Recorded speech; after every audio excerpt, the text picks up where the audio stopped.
ده اطول مشوار انا دبيته عشان اعمل حلقه، وما اظنش هدب مشوار طويل كده تاني عشان واول اعمل مره حلقه. تجرب تصور حلقه مرتين؟ واول مره اجرب اصور حلقه مرتين. بس متحمس. جدا، يلا بينا. يلا بينا. يلا بينا. احنا ليه بنصور حلقه مرتين؟ عشان الكهرباء قطعت. واضطرينا نعمل الحلقه دي، مم. وانا عندي سفر كمان يومين، راجع من الساحل ومحمر. الساعه كام دلوقتي؟ 3 الا ربع الفجر. مفيش غير الوقت ده عشان نعمل الحلقه. معايا النهارده مصري عايش في استراليا، وقبل ما يسافر ويشتغل من اللي فاهمه دلوقتي يعني زي مستشار الاي اي للحكومه الاستراليه، كان بيسقط في الجامعه. معايا محمد حازم. كتير. عامل ايه؟ بسك كتير قوي، زي الفل. انت عامل ايه؟ انا مية مية. للي ما يعرفكش تعرف نفسك ازاي؟ محمد حازم. آه... كنت بسقط في الجامعه كتير، كنت بسقط حاجات كتير. آم... وعمري ما كنت عمري ما كنت اشطر واحد في المدرسه مثلا، عمري ما كنت اشطر واحد في دفعتي. آم... بس بتيجي عليك فتره كده، انا مش قابل اكون ده، عايز ابقى حاجه مختلفه. وانا كنت بحب احلم، داي دريمر قوي، واشوف ناس بتعمل حاجات حلوه، بتعمل حاجات عجباني. طب انا عايز من ده شويه. ف... فكل حدوتي، كل قصتي، هو ازاي انت بتقاوم مرقعه طبيعيه، وفي نفس الوقت عندك حاجه عايزه تزقك لقدام، عايز اوصل في ناس تعمل حاجات شداني. الكونفليكت بين الاثنين دول هم قصه حياتي. ايه اخبار الاجازه لحد دلوقتي يا حازم؟ حلوه جدا جدا جدا. وبص، اول ما ارجع مصر بشحن، بحس ان انا I'm back to where I belong.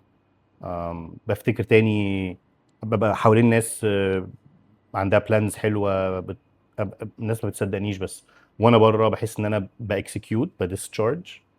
وانا جوه انا بشحن. انا بشحن وسط المصريين، وسط الناس اللي شبهي، والناس بتكلمني عن هم شايفين ايه غلط، شايفين ايه صح، بيحلموا بايه. بشحن تماما، وبحس ان انا يعني جاهز دلوقتي بكميه طاقه حلوه. اروح بقى اسافر استراليا بقى، اقعد سنه كامله افضي في الشحنه دي، وبفضى طبعا، فبحتاج ارجع تاني. بمناسبه بقى استراليا، كنت بتشجع مصر ولا البلد اللي اديتك فرص؟ كنت بشجع مصر، وكميه المصريين اللي سالوني السؤال ده مش طبيعي. مم. الغريب ان مفيش ولا حد من اللي عرفني في استراليا سالني السؤال ده. يعني كل اصحابي بعتوا لي وانا هنا طبعا، كل اصحابي بعتوا لي جود لك، احنا عارفين انت هتشجع مصر بعد ما كسبنا، مبروك، احنا عارفين انت كنت اكيد بتشجع مصر. فلا، كنت بشجع مصر طبعا، لاسباب كتيره قوي يعني، نتكلم فيها بعدين. آه، انا عايز اعرف كذا حاجه عن الاي اي الاول اوكي، قبل ما نخش في قصتها. يلا بينا. ماشي. هل انك تتخصص في الاي اي في الجامعه صح دلوقتي، ولا ايه رايك؟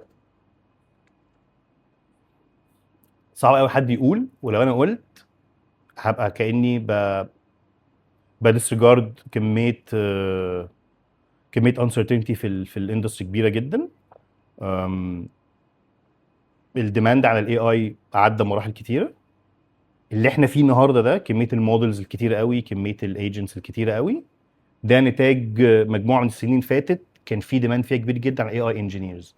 انا ببني موديل، انا محتاج اي اي انجينيرز يعرفوا يترينوا المودلز دي، ويعرفوا يكتبوا كود علشان خاطر كل الاي اي سولوشنز دي تبقى شغاله زي ما هي شغاله دلوقتي. وشفنا بقى الفتره بتاعت ايه ده في فلوس كتيره جدا، ده الشركات بتكمبيت مع بعض او بيخطفوا بعض اولموست تقريبا.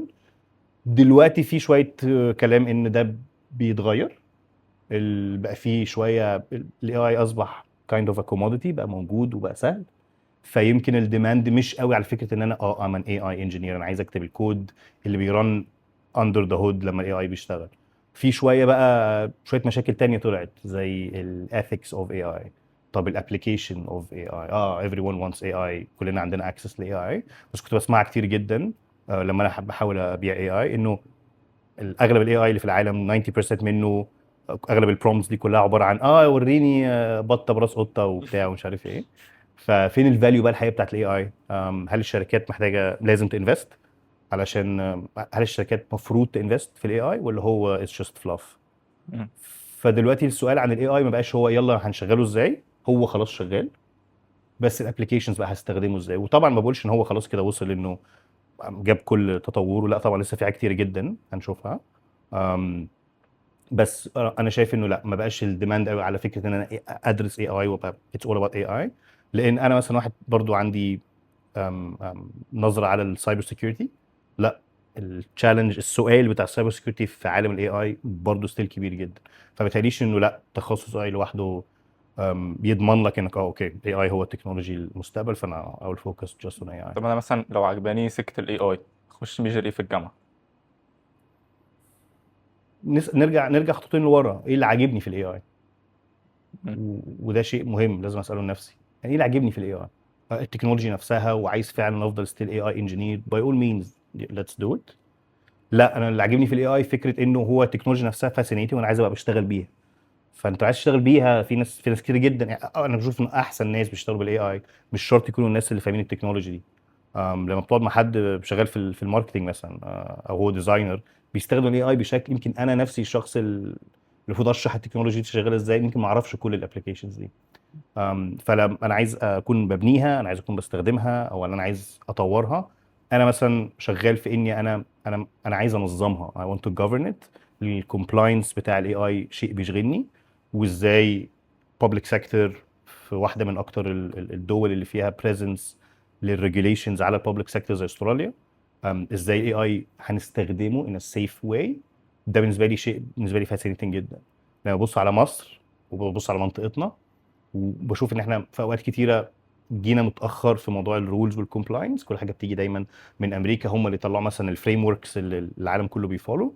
انا شايف ان في عالم الاي اي كمان في منطقتنا في جاب كبيره جدا بتاعت هنعمل ايه يا جماعه في الاي اي، وعايزين فريم وركس تليق بينا احنا.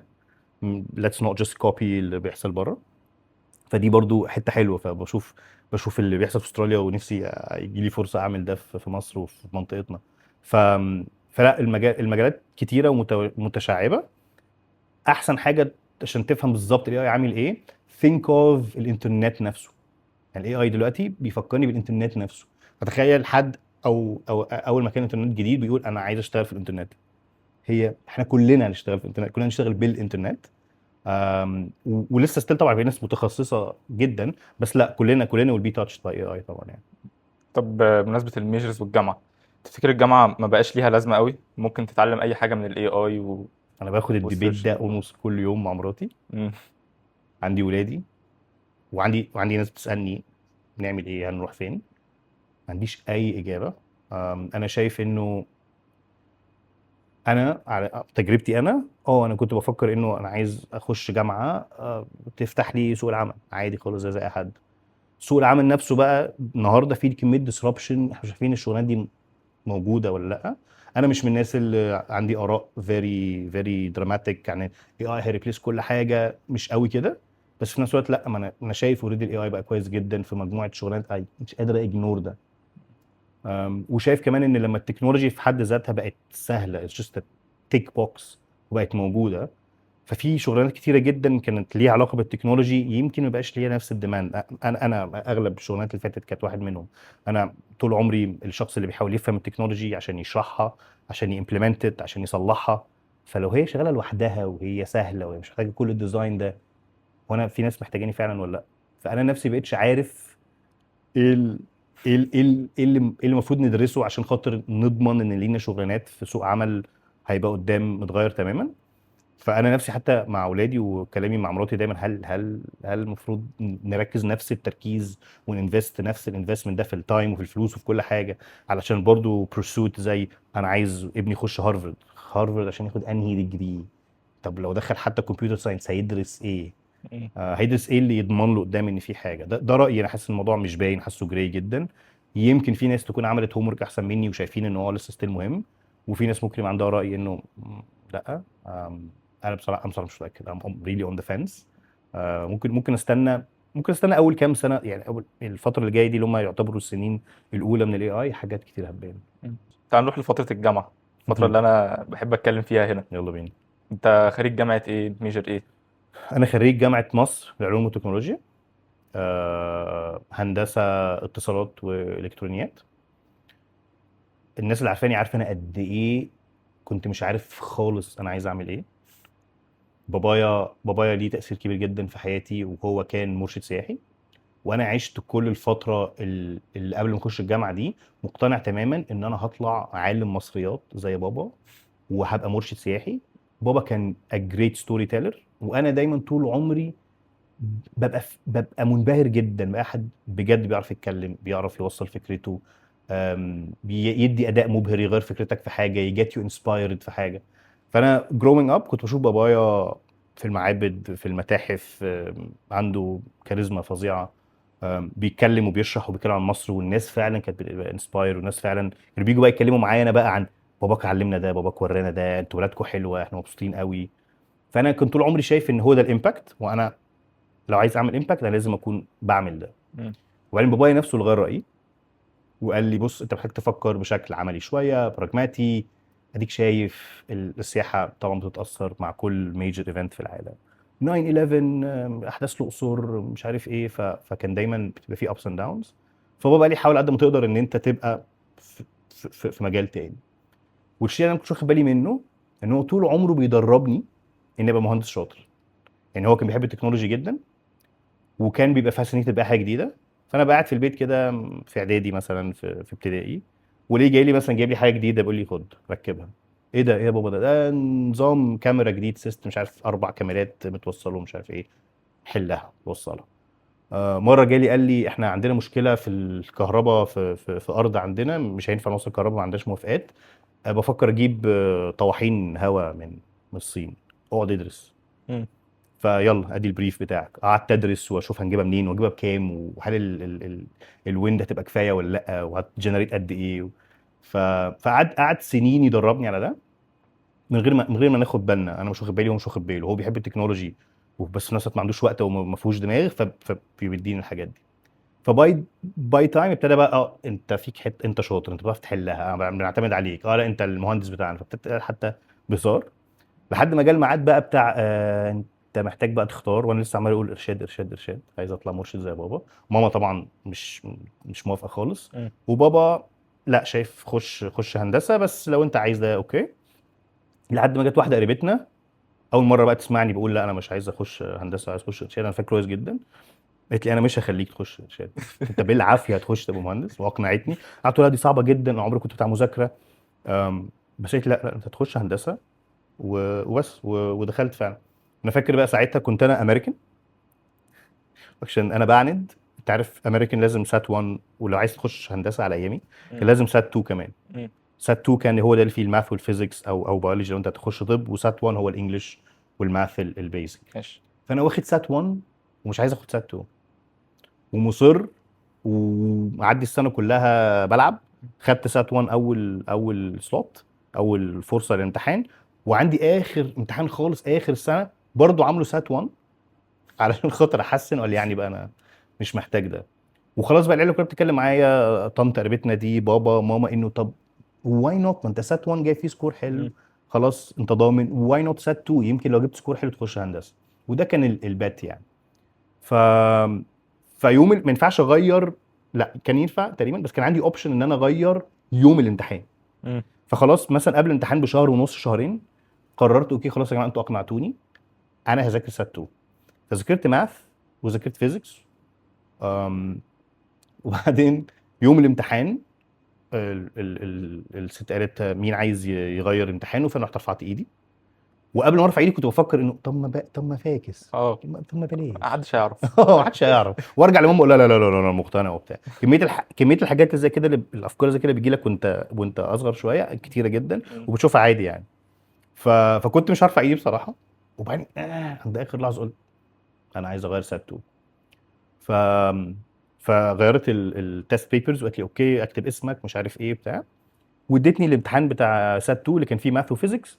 ودخلت الامتحان ما عنديش، خارج من الامتحان ما عنديش ادنى فكره انا حليت حلو ولا وحش، انا بجد ما اعرفش. وبعد كده قاعدين مستنيين النتيجه.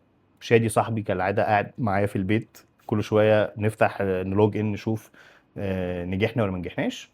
وفاكر لما قال لي يلا بقى الباسورد بتاعتك ايه ويلا ونخش وبتاع، كان عندي في البيت.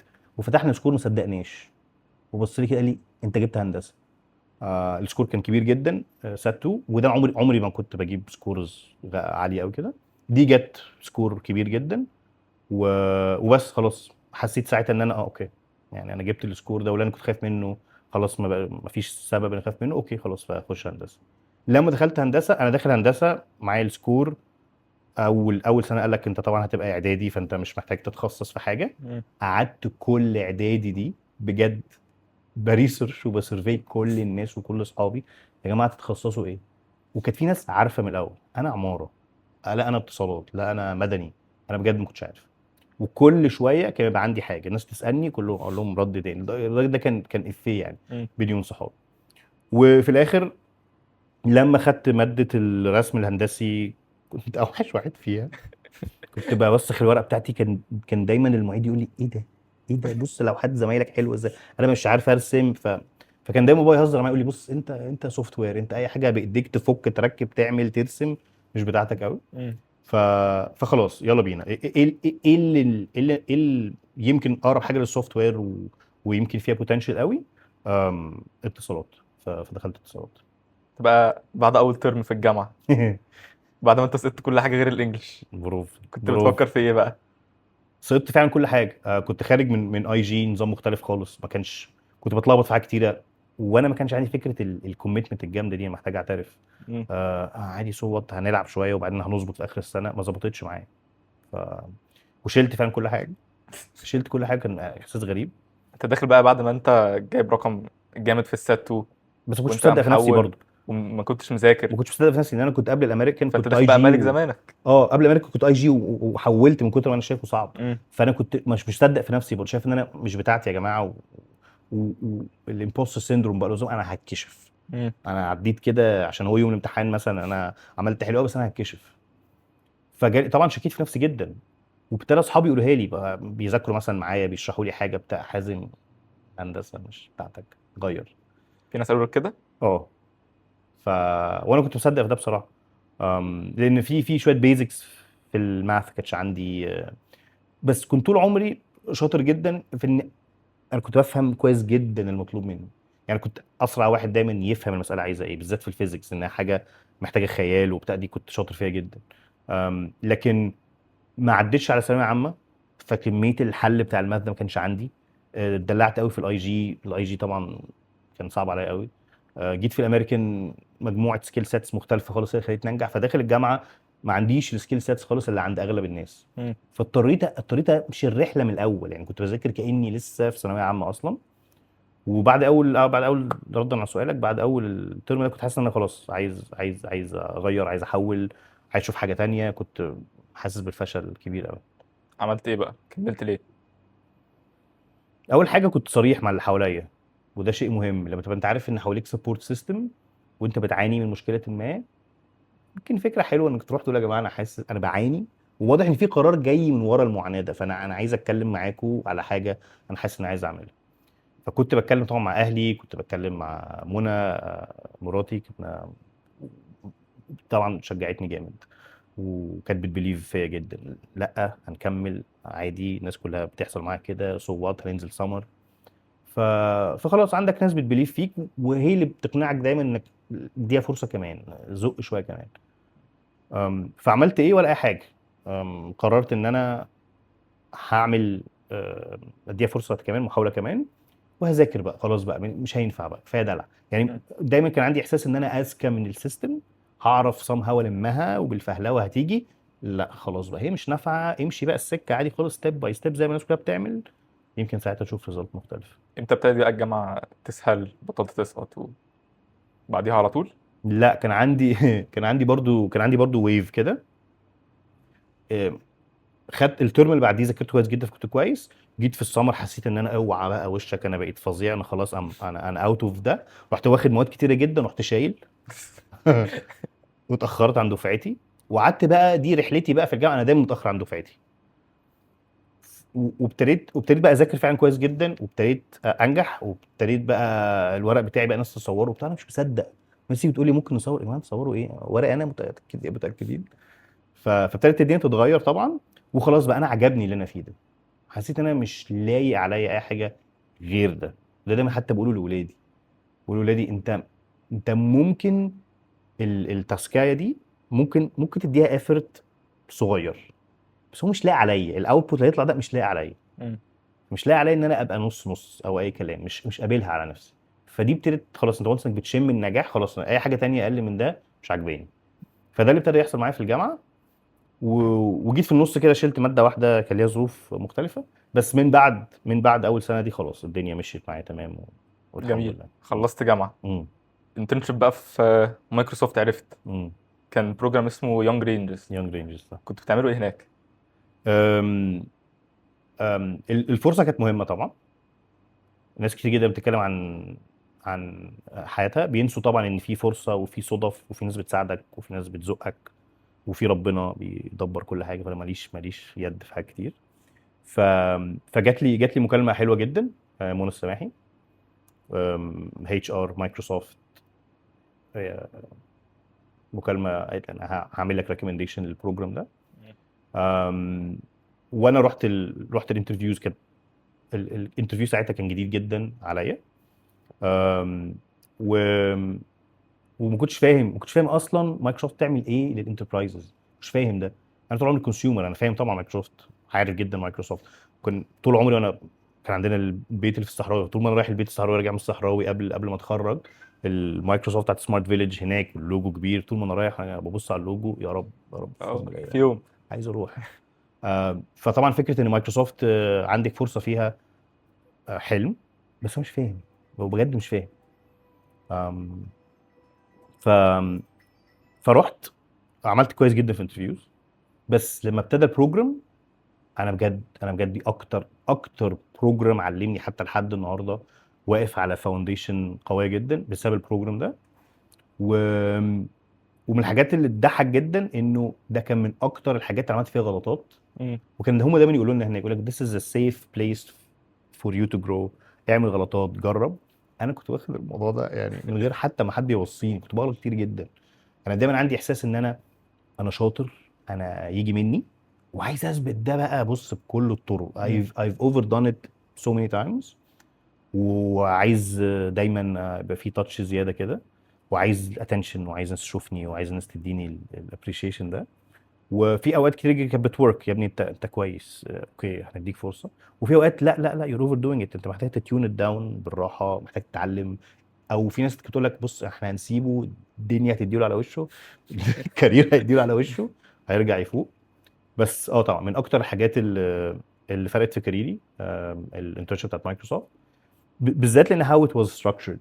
انت كنت بتبتدي بتبتدي الاسبوع بتاعك دايما، الشهر بتاعك دايما في مجموعه من الليكتشرز والسيشنز مم. بيدوها لك المايكروسوفت تيم اللي اكشلي شغال في الفيلد، هو اللي بيعلمك التكنولوجي، وكان بيعلمك بزنس، كان بيديني بزنس سيشنز، وكمان كان في انتربيرسونال سيشنز.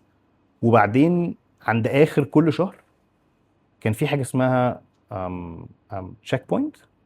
عند اخر كل شهر كان في الكونغ فو سيشن.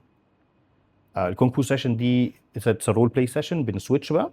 الناس اللي كانوا بيدوا لك السيشنز هم اللي بيبقوا رول بلاينج از ا كاستمر، وانت بقى تعالى بقى، انت ذا مايكروسوفت انجينير، تعالى ان تكنيكال سيلز سيت اب، تعالى بقى بيع التكنولوجي دي وحل المشاكل دي وديزاين معانا السولوشن ده. ده كان بالنسبه لي ان اكشوال كونغ فو سيشن، كنت بحس ان انا خارج منها وشي مورم، انا كاني مضروب فعلا. وهم كانوا مصعبين علينا لانه بص انت عايز تتعلم، لا تعالى نوريك احنا بنشوف ايه في الفيلد. مم. فهنا دي الحاجات اللي انا عملت كميه اخطاء، وبص عملت بلاوي.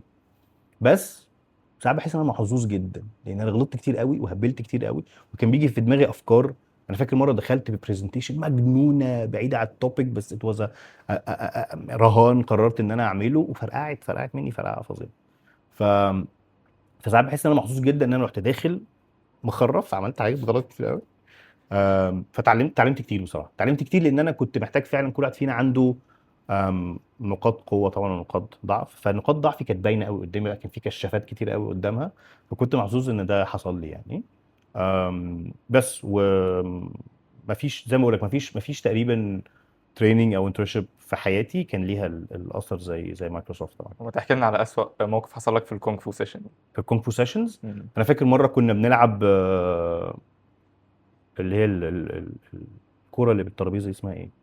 البيبي فوت. بيبي فوت. بنلعب مم. بيبي فوت، فكلنا بنلعب مع بعض انكلودنج الانستراكتورز اللي المفروض يبقوا الكاستمر بتاعي. مم. وجت ميعاد السيشن بتاعتي، فالمفروض ادخل، فاحنا بنلعب مع بعض بره، فخلاص لقينا نفسنا بنلعب، اوكي بلعب، بس فهم اتسحبوا ودخلوا، فانا داخل وراهم، قفلوا الباب.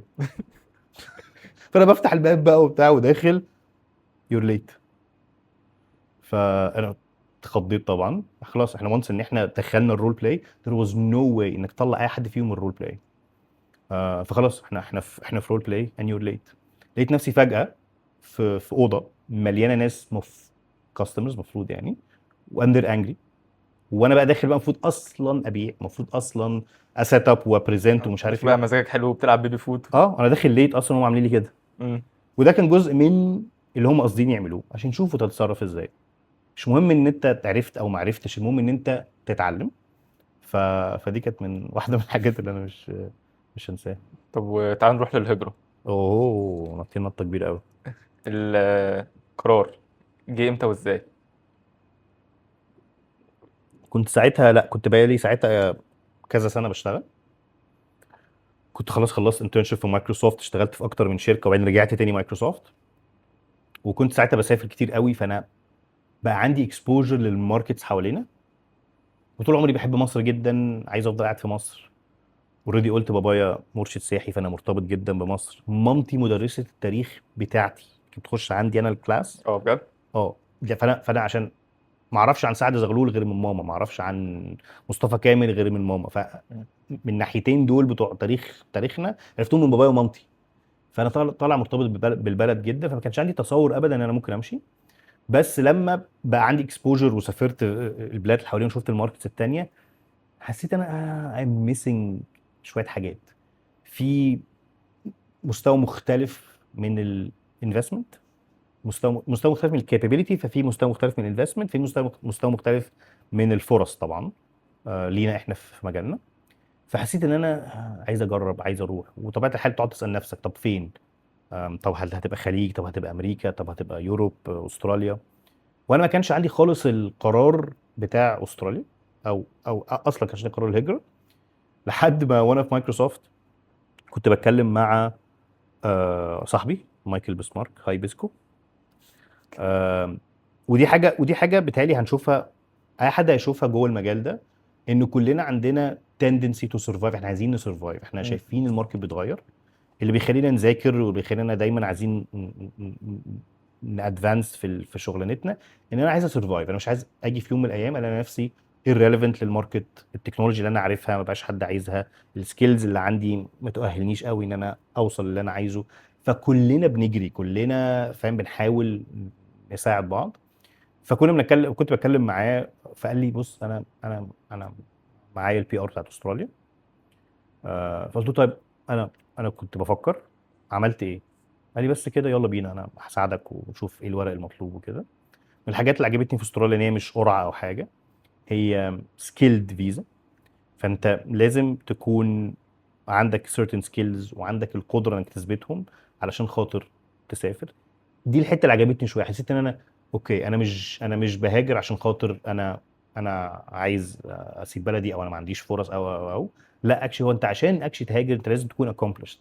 فدي بتقدر عجبتني. هناك اكتر. حسيت ان انا زي المحترف، مم. زي المصري اللي هيحترف بره بقى. انا عندي شويه سكيلز وانتوا عايزينها. فدي عجبتني. أم، بس وبعد كده لقيت نفسي مشيت في الورق، لقيت نفسي مركز، لقيت نفسي الامتحانات بتاعت الانجليش وكل الكلام ده بجيب فيها سكورز حلوه جدا. فلقيت نفسي فجاه الموضوع بيمشي. ولما كلمت صاحبي ده حتى بيراجع معايا بقى خطوه بخطوه، قلت له انا جبت سكورز كذا كذا كذا. قال لي مبروك، دي هتجي لك قريب قوي، انا ممكن الويف اللي جايه. مم. قلت له الويف اللي جايه دي ليه امتى؟ فقال لي ما فيش، ده ممكن اسبوعين ثلاثه. انا حاسس ان انا ام نوت ريدي، حاسس ان انا انا دايما وريد اباوت المستقبل وعايز اجهز حاجه وعايز ابقى معايا اكتر من كارت. بس هي لو جات لي دلوقتي ده معناه ان الكارت ده محتاج العبه، وده شيء انا خايف منه. مم. بس ف في نفس الوقت ده انا كنت في مايكروسوفت وجات لي اوبورتيونتي في مايكروسوفت. والاوبورتيونتي دي برضو بره مصر.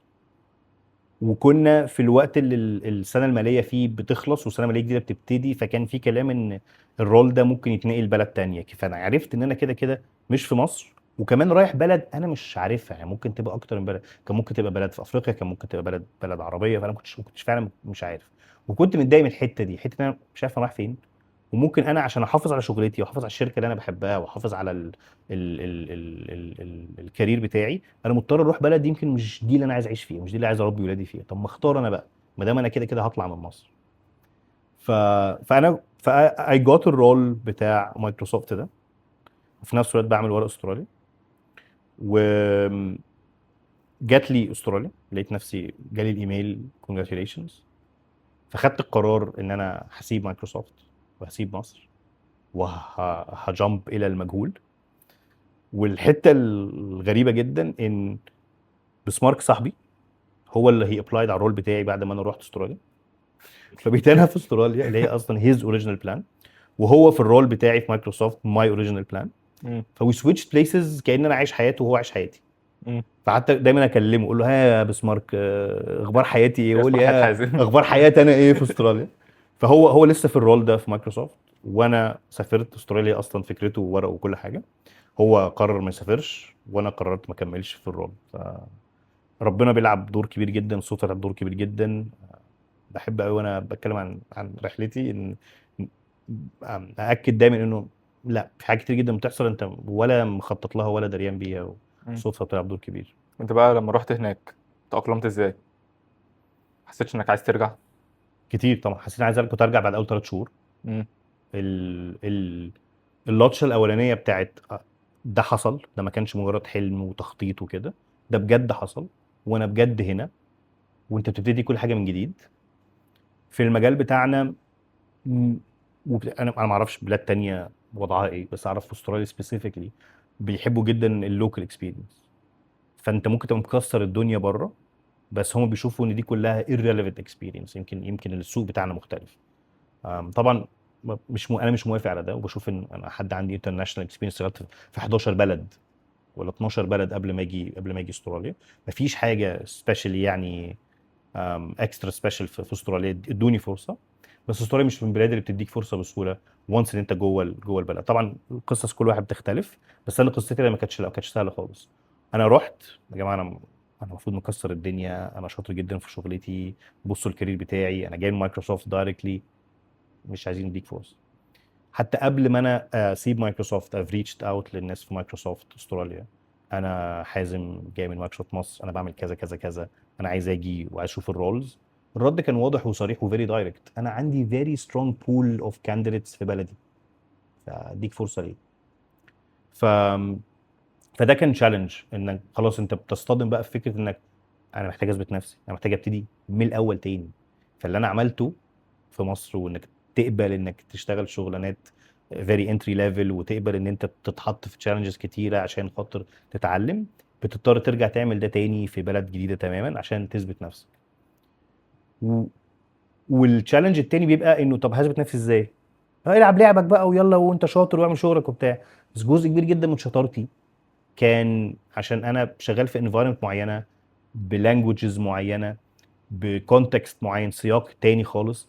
جزء كبير جدا من نجاحي كان ماي بيرسونال سكيلز. مم. فلما تغير اللغه وتغير الكالتشر وتغير كل حاجه وانا بنفس قوتي، وخاصه ان انا مش انجينير قاعد على سيرفر، انا طول عمري كنت تكنيكال سيلز. فانا محتاج اكون مبهر زي ما انا كنت مبهر في الريجن بتاعتي.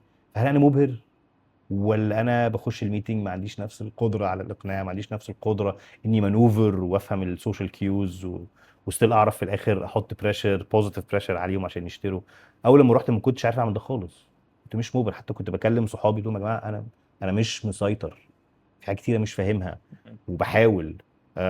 مره تجرب في انك تاخد ابروتش معين وانت بتبيتش يفرقع. مره تجرب في ان انت تكوبي حد تاني، ما انا مش فاهم يا جماعه بتعملوها ازاي، فهكوبي حد تاني برضه مش نفس الامباكت. ف it takes some time ان انت فعلا تادجست. وانت بتعمل ده وانت كمان حياتك بقى نفسها ممكن تكون مش مستقر. انا بقى في ناس بتعزل من ستيت لستيت، في ناس بتحاول تدور على بيت ايجار، في ناس بتحاول في نفس الوقت تدخل ولادها المدرسه. طب ولادي عندهم مشاكل في الاستقرار هم كمان، طب مراتي برضو هي كمان بتحاول تجو ثرو نفس الجيرني.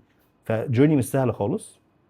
وده اللي ناس كتير جدا لما بتكلمني تقول لي طب احنا عايزين نسافر، انت ايه رايك؟ ما بقولش طبعا لحد ابدا ايه الصح وايه الغلط، بس دايما بقول انه خليك مستعد. لازم تعرف انه الرحله مش سهله. مش سهله او مش مستاهله دي بترجع لكل شخص يعني. بس انا بشوف ان رحلتي، انا عن نفسي اتكلم عن رحلتي ما كانتش سهله، لان انا اول ما رحت ما حدش عايز يديني فرصه. مايكروسوفت اللي انا النهارده فيها قدمت على 27 تايمز، انا لسه عندي البروفايل. بص 27 مره. 27 مره اترفضت 27 مره. لسه عندي البروفايل، لسه عندي كل الشغلانات اللي اتقدمت عليها. طبعا في ال 27 مره دول اكتر من مره كنت بوصل للفاينل كانديديت، ودايما بتيجي القرار بتاع الرفض، لا في حد تاني اخترناه، لحد بقى ما جات لي بشكل حدوته يعني مشهور انها هتيجي يعني. وانت الرول بتاعك ايه دلوقتي في مايكروسوفت؟ انا شفته حاجه بتاع 6 كلمات مثلا على لينكدين، اه وانا رحت لخصت يلا مستشار الاي اي في استراليا. هو يبدو ان هو فانسي جدا، بس هو مش فانسي قوي. انا أم أم زي ما قلت لك، انا في التكنيكال سيلز اغلب كاريري. والتكنيكال سيلز عباره عن لما مايكروسوفت بتحاول تبيع انتربرايز سولوشن لحد، لكاستمر، حد ايا كان بقى الشركه دي مين. أم، ال... بطبيعه الحال الديسيجن ده كبير، وفي فلوس كتير، في انفستمنتس كبيره. فمش هيكفي ان انا يجي لي حد سيلز بيرسون من مايكروسوفت ويقول لي بص انت هتدفع ده والسولوشن هنديك عليه ديسكاونت كذا. الكوميرشال تيرمز ما هياش بس the only part of the agreement. انا هو بيقول انا محتاج اقعد مع حد فاهم التكنولوجي دي شغاله ازاي، ونتكلم في كل التكنيكال بارتس قبل حتى ما كوميت معاك يا مايكروسوفت او ايا كان بقى الفندر هو مين. ف فانا كنت محظوظ ان انا لما ابتديت في التكنيكال سيلز حبيتها ففضلت فيها كتير. فانا سولوشن سيلز انجينير. انا بانجيج انا بقى في الجزء ده من السيلز سايكل. تعالى بقى احنا السولوشن ده هيبقى ملايين، اشرح لنا بقى هيشتغل ازاي. تعالى نشوف عندنا احنا في الانفايرمنت بتاعتنا الكونسيرنز. تعالى نتكلم على بالذات بقى في عالم الاي اي. تعالى نتكلم بقى اكتر عن الكومبلاينس والرولز والريجوليشن. وبيبقى عندنا شويه تشالنجز كده ليها علاقه يا اما التكنولوجي نفسها، يا اما البلد نفسها، يا اما الكاستمر نفسه.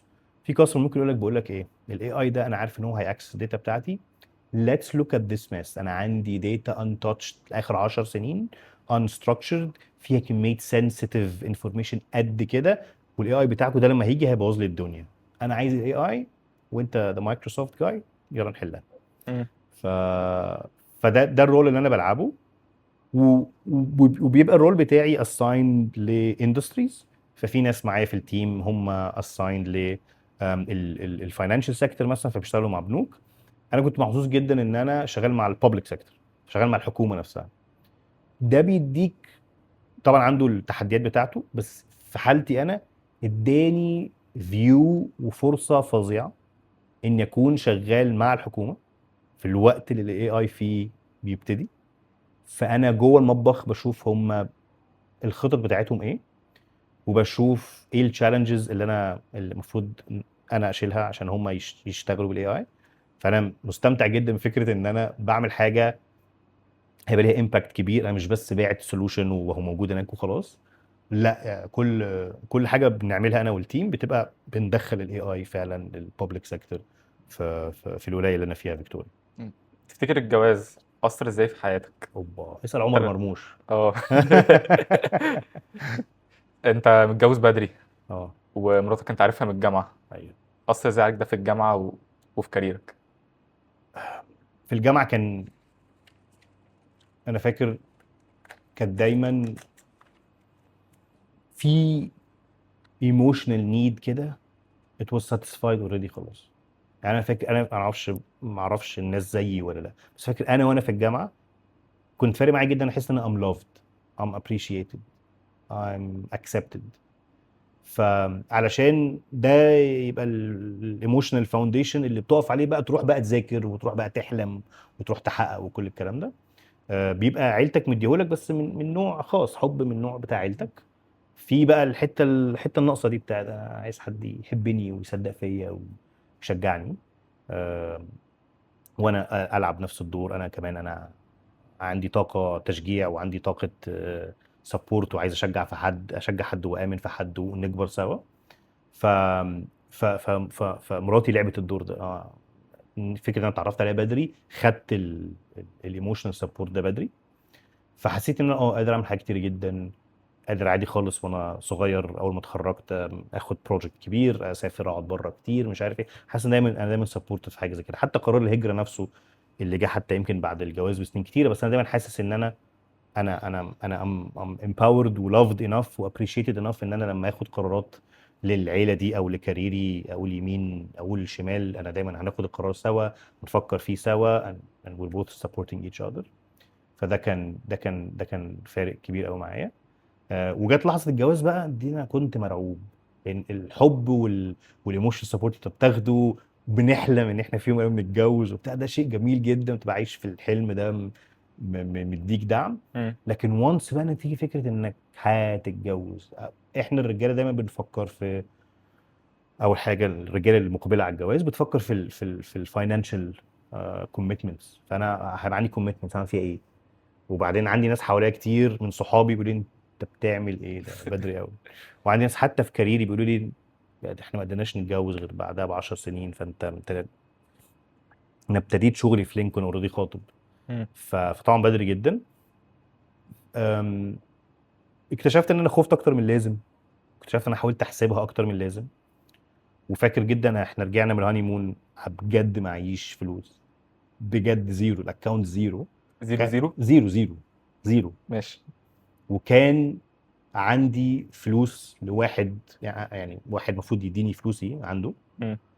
واحنا رجعنا الويك يعني تقريبا بعدها بكام يوم احنا عندنا فرح. فروحت الفرح ده، فهو اداني نظام قال لي حازم ثانك يو سو ماتش، فلوسك ايه اتفضل. فحتى انا ومنى مراتي قعدنا نضحك النظام، اوكي احنا فعلا جات لنا الفلوس دي كنا محتاجينها جدا. والحمد لله ربنا بيسيبكش يعني، وما احتجتش عمري في حياتي ان انا اميل على حد.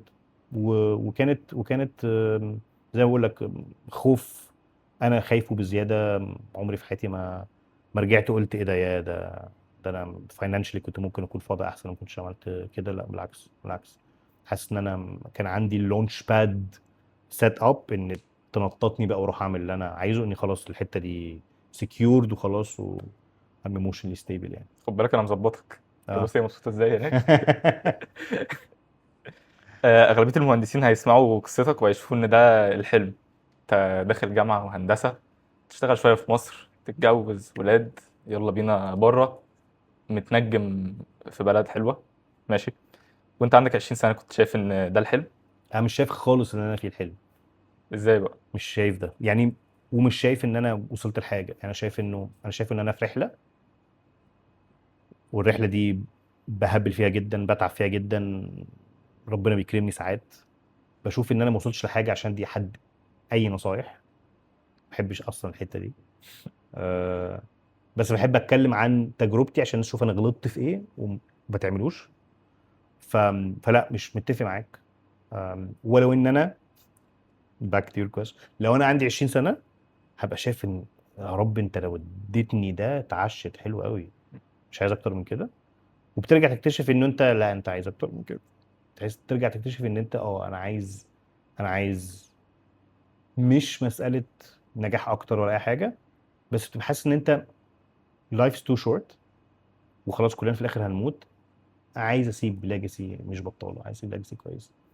ف فاول حاجه لا، مش شايف انه الحلم خالص، شايف ان انا ما عملتش حاجه، وشايف ان لسه ببدا كمان. لان أنا شايف ان أنا في وقت كتير راح، فكره انك بتغير من بلد لبلد، بطبيعه الحال في وقت انك بترجع تبني تاني. وشايف ان انا مرحله البنى دي انا لسه مخلصها، مم. فانا لسه ما ابتديتش. أم، الجزء التاني بقى من سؤالك، لو لو في حد سامعني وشايف ان ده الحلم، لا بالعكس، انا شايف انه لو في حد سامعني دلوقتي وهو لسه بيبتدي، انت محتاج تعرف انه في ناس عملت ده، فده ما بقاش صعب بس ما هواش زي ما انت فاكره صعب. ولازم نكسر ده بقى، لازم نعمل احسن من ده كمان. يعني لما بتكلم مع حد يقول لي بقى انا عايز بقى اعمل زيك في دي، واي نوت احسن مني كتير كمان. انا مش احسن اكزامبل خالص. ولا بالعكس، بشوف ان الجيل الجديد، الجيل بتاعك انت عبد الرحمن، احسن مني كمان واحسن من الجيل بتاعي. I could be wrong بس ده رايي. في اوريدي باوندريز كتير انتوا بتكسروها. يو اوريدي بليف في نفسكم اكتر بكتير مننا. فانا شايف انه لا بالعكس، انت ابتدي من حيث انتهى الاخرون، مم. وشوف ان انا وقت ما عايز اعمل ده هعمل ده. وشوف وابتدي بعمل اللي انا كنت طول عمري شايف ان انا ما اقدرش اعمله. يعني طول عمري كان نفسي يبقى عندي ماي اون برايفت بزنس. كان عندي محاوله وما نجحتش، ويمكن يا رب يبقى عندي محاوله تانية. بس بشوف ان في ناس كتير جدا اصغر مني خدوا سكه تانية خالص ان هم يعملوا شركاتهم و... ويلعبوا في نفس مجالي بشكل مختلف خالص، بدل ما انا ابقى شغال عند شركه وماي 9 to 5 100% مش كنترولد بيا. بشوف انا في رايي بشوف ان هم دول انجح. يعني راجع بيا الزمن يمكن احاول اعمل ده. لسه اتس نوت تو ليت يعني، بس بشوف انه فكر فيها بشكل مختلف. بالعكس ده انت عندك تجربتي والليسنز ليرن مني، اميونيشن معاك، ايم انت على التارجت بتاعك انت اللي انت عايزه وابتدي شوت يعني. فانا شايف انه مش ده الحلم. مش الحلم خالص ان اروح اشتغل في شركه. انا اشتغلت في جوجل، انا اشتغلت في مايكروسوفت، في الاخر شركات. وفي الاخر في ناس اشتغلت في الشركات دي وما سابتش اي اثر خالص، في ناس اشتغلت في الشركات دي وما عندهاش اي امباكت وما اتعلمتش حاجه. أم، فمبقاش صعب انك تنفلتريت الشركات دي. اللي صعب فعلا هو ان يبقى عندك الامباكت، وانك تاخد النجاح اللي انت نجحته في الحاجات دي ترجع تحطه في شخصيتك، تحطه في عيلتك، في اسرتك، في استثماراتك، عشان تبتدي تكبر. فلو حد شايف انه ده الحلم، لا، محتاجين تعديل شويه في الشيفت في المايند سيت. وما هياش سوبر ماريو، ما هوش بص يلا ليفل الجامعه خلصته، يلا ليفل الجواز انا اتجوز، هي مش كده. بدل ما هي سلم، هي شبكه very complicated من الحاجات اللي انت عايز تعملها في حياتك. أم، لا يعني I would encourage عكس طريقه التفكير دي. انه لا بالعكس، شوف انه انا هقدر اعمل اللي انا كمان عايزه. ممكن اوصل حاجه تانية خالص. والراجل ده بيتكلم عن تجربته هو ورحلته هو، وانا عندي رحلتي انا وتجربتي انا، وهعمل حاجات تانية خالص. تعلم من الناس ونسمع مروا بايه وغلطوا في ايه. بس لا طبعا كل واحد انا شايف انه احلم. يعني انا نفسي انا بقول لك كده كتير، مم. احلم واحلم انك تبتدي من اللي انا اتشيفد خلاص. انت شفت ان ده اتس بوسيبل، يلا بينا اروح. بالذات في حته ان انا ابقى مصري واطلع بره يبقى ليه امباكت نوتسبل. كان أنا اول ما هاجرت كان عندي امبوستر سيندروم، فاكر ان انا مش بشطاره الناس اللي حواليا. الناس اللي حواليا كلها اذكى مني، الناس اللي حواليا اشطر مني. ضيعت وقت كتير جدا في دي. فلو ال ال ال ال ال الجيل اللي جاي بعد كده، او حتى حد في نفس جيلي بس ما عندوش نفس الامبوستر سيندروم دي، هيعرف يعمل امباكت اكبر مني بكتير. انا شايف ان في رحلتك انت عديت بكتير كتير قوي، ان انت من بعد اول سنه دي لما في الجامعه، لما اكتشفت ان انت خلاص إن لازم اخد الموضوع جد ولازم اذاكر ولازم اعمل شغل يلا، وبعد كده هجره، شغل هناك، لسه انت هتبتدي انتري ليفل من اول وجديد، تثبت نفسك من اول وجديد. ماشي.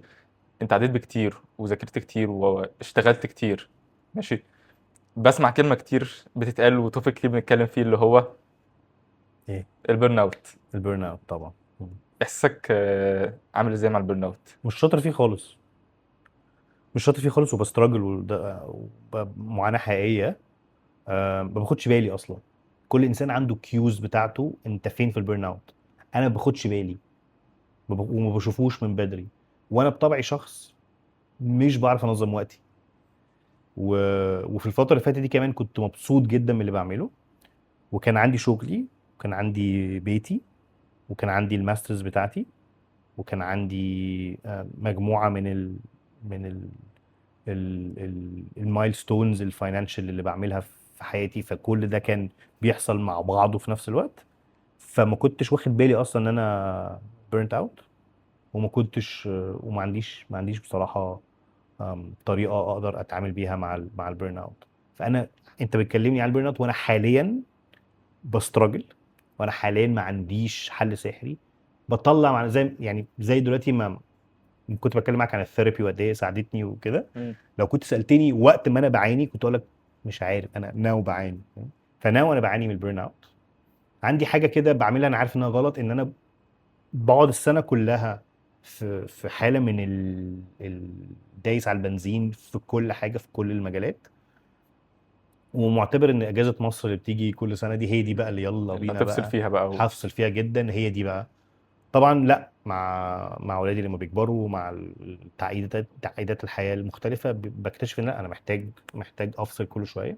فيمكن دي الحاجه انا اتعلمتها السنه دي، انه ده مش نافع. عارف كويس جدا انا وانا بيرنت اوت انا حاسس بايه، دي انا عارفها كويس قوي. وانا بيرنت اوت حاسس ان انا مش فارق معايا بقى الاكسترا مايل، مش فارق معايا خالص بقى ان انا اعمل حاجات اوت اوف ذا بوكس. انا كنت بعمل بودكاست، انا كنت بعمل عندي افكار تانية كتيره بعملها. حسيت فجاه ان انا مش قادر، انا بس عايز اوصل للويك اند ووصلوني للويك اند. انا عارف ان انا ما دام بدور على الويك اند ده الكيو بتاعي. عندي كيوز تانية ما بقراهاش، على الاقل ده انا عارف اقراه. ففي الحقيقه لا، لسه بعاني جدا. بس بالتالي اهم فاليو لو حد بيسمعنا هو البيرن اوت از ريل. عاملين نتكلم ان يلا ودوس واعمل ايوه وذاكر وبتاع، ماشي هنعمل كل الكلام ده. بس هنيجي على ليفل كده لا، هنحتاج فعلا يا اما نريح، يا اما ناسك فور هيلب، يا اما نغير حاجه ما انا بنعملها. انا حاليا بعاني، فانا ما ما عنديش كنتش فاكر ان اجابات. هو حقيقي في الاول. انا فاكره يعني، عارف انه طبعا موجود، بس I've never experienced it. بيجي عليا اوقات زهقان من الشغل، بيجي عليا اوقات لا تعبان، لا مش قادر اشتغل عادي. مم. لكن burnt out لدرجه ان انا مش عايز اصحى الصبح افتح لابتوبي، واي فرصه هتجيلي ان انا ابعد عن اللابتوب ومحدش يكلمني وابعد عن هذا العالم. بعد ما كنت انا بجري ورا الرول ده، وبجري ورا الشغلانه دي و اول مره يجي لك ايفنت انت فرحان ورايح مبسوط وسبيكر قدام ناس كتير، وبيجي بعد كده فرصه انك تسبيك، بتقول بينك وبين نفسك انا مش عايز، يا رب يا رب ما تقعش في حجري. الفرق ده لا، ما كنتش عشته قبل كده، ولكن مؤخرا عشته. حسيت ان أنا تعبان فعلا. بس وانا انت زي ما قلت لك، انت بتكلمني وانا في نص المعاناه، مفيش ادنى فكره هطلع منها ازاي، هعمل ايه اللي هتعلمه. ما عنديش فكره. طب انت لما تخلص الاجازه دي، ايه اول حاجه هتحس بيها او تفكر بيها؟ وانا راجع بتبقى ايموشنال رولر كوستر فظيع. رحله طويله قوي، فبتسيبك لنفسك ولافكارك. مم. بحاول دايما ان انا زي ما بقول لك، بالنسبه لي مصر هي الريسات، واي حاجه بعدها هي بتبقى عباره عن بنى للمستقبل. فبشغل نفسي بالمستقبل، يلا هنعمل ايه السنه الجايه، عايز لما انزل يبقى ايه اللي حاصل في كل النقط اللي انا مهتم بيها في حياه ولادي، في علاقتي بمراتي، في علاقتي باهلي، في شغلي. على قد ما اقدر بحاول يبقى في حاجه بوزيتيف بتحصل على كل دول. اكتر حاجه بعد الاجازه بفكر فيها يلا بينا بقى هنرجع تاني للمعمل. انا بتعامل مع اسرائيل كانها المعمل بتاعي اللي انا بقعد اشتغل فيه واطلع فيه برودكتس، مم. ومصر باجي عشان خاطر افصل. طب هل البوزيشن اللي انت فيه ده عمرك كنت متخيل انك هتوصل له؟ لا ليه؟ لا، لاني كنت شايف ان انا مش شاطر، في ناس اشطر مني بكتير، وانا مش شاطر في المجال ده. ولما كده الناس بتقول لي انت مش مهندس، حول من هندسه، كنت بصدقهم. أم، وربنا دايما كرمه اكبر بكتير جدا من اللي احنا ممكن نتخيل يعني. مم. تعال نلعب لعبه. يلا بينا. ماشي. في الورق ده اسئله من الناس. حلو. اوبا. وانت هتختار واحده. اقرا ماشي. السؤال واقرا الاسم بقى. اوكي. من النص ده يعني دي بقى الفقره اللي انا بستناها عشان اقعد اوكي. اكل. اوكي. من يوسف الحناوي: What should a CS student do in his summer break and throughout the year؟ حلو قوي السؤال ده. طيب، في حاجات عادية احنا عارفينها. ده خليك دايما قريب للتكنولوجي. دور، ذاكر، قدم على انترنشيبس. كل الكلام ده العادي معانا، معانا في الإجابة. بس في حاجة مهمة جدا. في ادفايس اتقالت لي مرة، حد قال لك make sure that you're not building the wrong C letter C. مم. ناس كتير جدا they're trying to build the perfect career، بس احسن حاجه المفروض يكونوا بيعملوها ان هم they should build their character. ف انا سي ستودنت، انا عارف ان انا عايز ابني السكيلز في الكارير ده. تمام. هعملها ازاي؟ nothing fancy، ما عنديش ماجيك واند. بص بقى، دي بقى الشيء اللي عملته السمر ده بكسر الدنيا. الزيتونه. مفيش حاجه زي كده، مفيش اصلا في عالمنا القول الفصل الزتونه، انا ما بشوفش ان ده موجود. لكن عشان بشوف ان الناس اللي بتنفست في انها تبني الكاركتر it pay offs بشكل فظيع. طيب، يعني ايه ابني الكاركتر؟ مجموعه من الاكسبيرينسز بقى. لما هترمي نفسك في الانترنشيب دي، وكلنا هيجي لنا فرص شبه دي، انترنشيب بقى، شغلانه، سايد بروجكت، ايا كان. لما هترمي نفسك فيه، دايما هتبقى قدام اختيارات كتير. اختار دايما القرار اللي يبني الكاركتر بتاعتك بشكل احسن. يعني عندي اوبشن ان انا اقضي الانترنشيب دي كلها مثلا قاعد على اللابتوب وبكتب كود، وفي الاخر بتكلم مع واحد بس في التيم كله ببريزنت ليه اللي انا بعملته، ويبقى اسمي في الاخر عملت انترنشيب واتخرجت. او عندي الاوبشن ان انا ابقى جوه التيم، اتعرف على ناس اكتر، اشوفهم عندهم بروجكتس ايه، احاول اساعد، احط نفسي في awkward situations، ارفع ايدي واقول انا يا جماعه هعملها بس محتاج مساعده. طبعا انا مش من انصار فيك ات يو ميك ات، مم. انا هعملها بس انا محتاج مساعده. فيوسف ركز انك تبيلد الكاركتر، وطبعا بجانب كل الحاجات التانية بتاعت what to do in the summer. لو في حاجه نتكلم بقى على الحته اللي جنب التكنولوجي، لو في حاجه حد النهارده از سي اس ستودنت وممكن يعملها، انت غصب عنك از سي اس ستودنت انت عندك المنهج بتاعك، عندك المواد بتاعتك طول السنه انت هتضطر ان انت تذاكرها. طب انا دلوقتي في سمر بريك وعندي حاجه، عندي فرصه وعندي وقت، اعمل ايه؟ انا شايف دي احلى فرصه ليك انك تروح تشوف الاندستري بيحصل فيها ايه، والعالم بقى اللي ما بعد الجامعه ده بيحصل فيه ايه. وانا النهارده اكتر حاجه انا شايفها في الفيلد محتاجه ناس كتيره جدا تبقى فاهماها وقريبه ليها، هي الايجنتس، الاي اي ايجنتس. مش الحته اللي انا عجباني انا انترستنج بالنسبه لي جدا، مش ازاي اكريت الايجنت. انا بشوف ان ده ستيل somehow بقى اسهل من زمان. لسه طبعا في محتاجين برو كود ومحتاجين انتجريشن ومحتاجين حاجات كتير جدا، تحفه، حته تحفه. بس انا نفسي انترستد في ايه؟ انا انترستد جدا في السكيورتي بتاعت الايجنتس دي. مم. انا بشوف ان الايجنتس هتوصل في يوم من الايام ان هي بتريبليس كومبليت بزنس بروسيسز. فانت النهارده عندك شركه بموظفينها بالبروسيس let's think of an approval process مثلا، لازم يعدي على هنا وايميل يتبعت هنا وموافقه من هنا ومش عارف ايه. تخيل ان ده كله فجاه هيبقى بس الاي اي ايجنت هيعمله لوحده. ففي ناس كتير جدا باصه رايتفلي حقهم يبص على يا لهوي هيعملها ازاي الايجنت ده. حلوه، حلو، مهم، مهم. انا ايه اللي عاجبني هو لو الايجنت ده في منه كتير، وفعلا التكنولوجي بقت حلوه انف لدرجه ان هي فعلا قايمه بالبروسيس كلها. انت متخيل عندي كام ايجنت ممكن يعمل لي كام مشكله؟ مم. متخيل لو الايجنتس دي they're not secure حجم الضرر بلاست ريديوس بتاع التاجز ده يبقى عامل ازاي؟ فانا عشان سايبر سيكيورتي از ماي فيلد، بشوف ان السكيورتي اوف ايجنتس حاجه من الحاجات الانترستنج جدا. لو انا راجع بيا الزمن انا سي اس ستودنت ذس سمر، ابص على الايجنتس، لو انا فاميليار وذ ايجنتس بيشتغلوا ازاي، ننط على السكيورتي اوف ايجنتس على طول. فاي هوب يا يوسف نكون جاوبنا السؤال. الكاركتر مهمه جدا، كده كده ببني الكاركتر دي في ناس كتيره جدا اشطر، عمرك ما تبقى اشطر منهم، ولكن بيور كاركتر that's your secret weapon. مفتوح كمان. يلا بينا. يلا بينا. انا بطول في الاجابات لا عادي. ولا؟ تعرف عمر. يوسف، يوسف اخر مره حمزه ما جاوبش على سؤال، فتح قال لك انا اشمعنى؟ جاوبت عليه في وسط الكلام، خلاص مش هعيد فعلا، نفسي. اوكي. عمر بلال: is AI close to reaching its highest potential؟ ديبيت كبير قوي قوي. اللي اقدر اقول لك يا عمر، في جزء كبير جدا من الكونتنت والارتكلز اللي اباوت الاي اي فلاف، هو مكتوب من نيوز بيبرز بقى، بلوجز، وات ايفر. في حاله من بيسموها فير مونجرنج، ان انا بص ده في اي اي سم وير قتل صاحبه، في اي اي سم وير غير مش عارف الكود بتاعت نيوكلير لونش كودز مش عارف ايه. يعني في سم تروث طبعا لكل الارتكلز دي. بس انا بشوف انه عشان توصل اصلا لاجابه لسؤال زي ده are we reaching its highest potential ده حقيقي ولا لا، بتضطر تقرا حاجات كتيره جدا مش حقيقيه. مش حقيقيه، بس مش بريزنتد للشخص التكنيكال اللي عايز فعلا يفهم التكنولوجيا شغاله ازاي.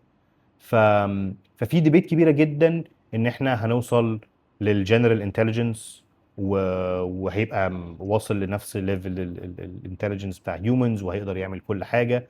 بصراحه انا مش شاغل نفسي بده، مش شاغل نفسي ده خالص. شاغل نفسي جدا جدا جدا تاني بالنون تكنيكال سايد اوف اي اي. الاثكس بتاعت اي اي شغلاني، كومبلاينس بتاع الاي اي شاغلني، الحته الفيلوسوفيكال بتاعه الاي اي شغلاني، لان من الحاجات اللي انا مقتنع بيها جدا انه احنا از هيومانيتي جه علينا فتره philosophy history ethics they were very important. الجريكس والرومانز والانشنت ايجيبشنز قضوا كل عمرهم في الحته دي، احنا كبشر المفروض نعمل ايه واهدافنا ايه وبعدين جت علينا فتره يا نهار ابيض بص التكنولوجي بتعمل ايه، احنا فجاه عندنا قطر بيمشي، طيارات بتطير، موبايلات احنا لسه في الحته دي. مم. الاي اي هيدخلنا في فيز جديده، ان التكنولوجي دي انت مش محتاج توري اباوت ات سو ماتش، مش محتاج تقعد تدرسها وتديزاينها وتحسنها. بنسبه كبيره الاي اي هيساعد في ان ده يبقى اسهل وهيخلي التكنولوجي از ا كوموديتي. طب هنعمل ايه؟ هنرجع نعمل ده فول سايكل تاني، ده رايي. هنرجع تاني انه الهيستوري، الفلسفي، ليه بنعمل الحاجه، هنستخدم اي اي في ايه، ازاي ميك شور ان هو مش بيريبليس الهيومن انجينيوتي والهيومن جادجمنت، ده هيبقى مهم تاني. فهنعمل ده فول سايكل، هنشوفها السنه دي، هنشوفها كمان 10 سنين، هنشوفها كمان 100 سنه، مش هنشوفها خالص وانا غلط في قرايتي. ده ممكن يكون هيحصل طبعا عادي خالص. مم. ف is it close to reaching its highest potential؟ I don't know. اللي انا برضو مستنيه الكوانتم كومبيوتنج، لان لما هنميكس الاثنين مع بعض كوانتم كومبيوتنج باور اتس نوت لايك اني ثينج احنا شفناها. يكفي انك تعرف ان كل الباسوردز وكل السكيورتي ميكانيزمز الموجوده النهارده، مش كلها بس كتير منها، هتبقى ات ريسك لمجرد ان في كمبيوتر قادر في يوم من الايام انه بشويه كومبيوتنج وشويه بروسيسنج يكسر كل البيبان اللي احنا حاطينها دي. مم. فتخيل انت بقى عندك اي اي وعندك كوانتم كومبيوتنج سوا، ف وده ليفل تاني خالص. فلا دايما هيبقى عندك هايتس مختلفه للبوتنشال، ده رايي. بس يا عمر فعشان كده مش ده اللي شاغلني. اللي شاغلني تاني هو الحته النون تكنيك بتاعت الاي اي ده، يمكن بطبيعه شغلي وبطبيعه شخصيتي. حمزه سايب لك سؤال. اوه ماشي. حلوه دي. عايز اسال كمان 5 سنين ايه الشغلانات اللي هتختفي بسبب الاي اي؟ حمزه سؤال عايز حلو. يضمن مستقبله. سؤال حلو قوي. قبل ما اقول لك ايه اللي ممكن يختفي ايه اللي مش ممكن يختفي، في رايي برضو لازم تعرف ان دي اتس ا ريكارينج ثيم. دي مش اول مره البشر يبقى عندهم نفس الكونسيرنز. يعني لما الكالكوليترز بقت موجوده كان في ناس كتيره جدا، وفي ارتكلز مقصوصه كده من النيوز بيبرز، كان في ناس فاكره ان المحاسبين هينتهوا، مم. هيبقى لهمش لازمه. لانه الناس كلها كانت تصوره ان الفاليو بتاعت المحاسب هو انه بيعرف يحسب بسرعه، فلو في كالكوليتر يا نهار ابيض بقى المحاسبين هينقرضوا، وما انقرضوش طبعا لحد النهارده. فهي اتس ا ريكارينج ثيم. ايه الشغلانات اللي بتهيألي هتختفي؟ قبل ما تختفي عندنا فيز كبيره جدا منها بتتغير وبتتحول قدامنا. احنا عشنا سنين كتيره جدا للاسف الفاليو بتاعتي بتاعت شغلتي ان انا بعرف اعمل تيبلز جوه الاكسل. الفاليو بتاعتي الفظيعه بتاعت شغلتي انا تطلع مني باوربوينت برزنتيشن مفيش احلى من كده. فلو النهارده التكنولوجي بقت بتعمل دي بشويه برومتس، فده اكيد عامل قلق. ولكن القلق علشان خاطر انا اللي لسه ماسك في دي كانها الفاليو. طب ما ابعد عن ده، انا الفكره بتاعتي ايه، ان انا اعمل اكسل شيت، ولا الفكره بتاعتي ان انا اوصل لداتا اتس اكيوريت، بالداتا دي انا بعرف اريبريزنت ده للديسيجن ميكرز، او لو انا الديسيجن ميكرز فانا باخد قرار انفورمد بيزد على الداتا. ذاتس ذا ريل فاليو. فقبل ما نشوف الشغلانات هتنقرض هنشوف شيفت الاول في الفاليو بتاعت كل شغلانه. ولو في شغلانه الفاليو بتاعها هيبقى خلاص وانس التكنولوجيا عملتها باشا this is the actual value. انا بيتهيألي ساعتها هنشوف، وده برضو الناريتيف بتاع مايكروسوفت، هنشوف the rise of the agent boss. خلاص هي بتتعمل فعلا بايجنت، بس ما هو الايجنت مش هو اللي هيقون الديسيجن ومش هيقون الكونسيكونسز. محتاج دايما هيومن ان ذا لوب، يبقى هو بيشوف البرفورمانس بتاع الايجنت وبيقون الكوميتمنت. فساعتها هنشوف امبلويز في شغلانات وعندهم اكتر من ايجنت هم بيتحكموا فيه.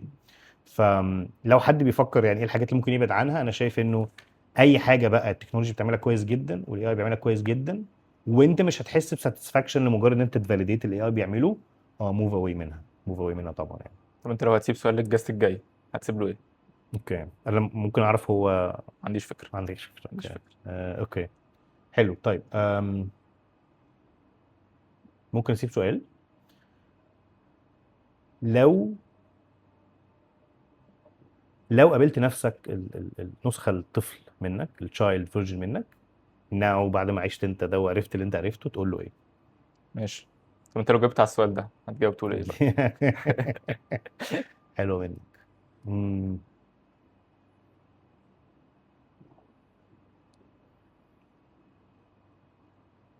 اقول له ما تقلقش، ما تخافش. انا بتهيألي انا قضيت وقت كتير جدا من حياتي حاسس ان انا محتاج اديزاين وبلان واحسب حاجات كتير جدا علشان ما يحصليش الم كبير. الالم كبير جه زي ما اتكلمنا وخدته على وشي. وقدرت في الاخر سرفايف. فكان لازمتها ايه الخوف ده؟ فالقلق المستمر والخوف والتفكير دايما في المستقبل وهنعمل ايه وكده كان مقلقني قوي. فلا، لو رجعت لمحمد الطفل فهقول له دي. انا انبسطت قوي. حبيبي عبد الرحمن، أنا يلا بينا. انبسطت جدا. يلا بينا. يلا بينا. ايوه يا حازم. الناس نامت خلاص. يا لهوي، ما كنتش قادر ابص حد.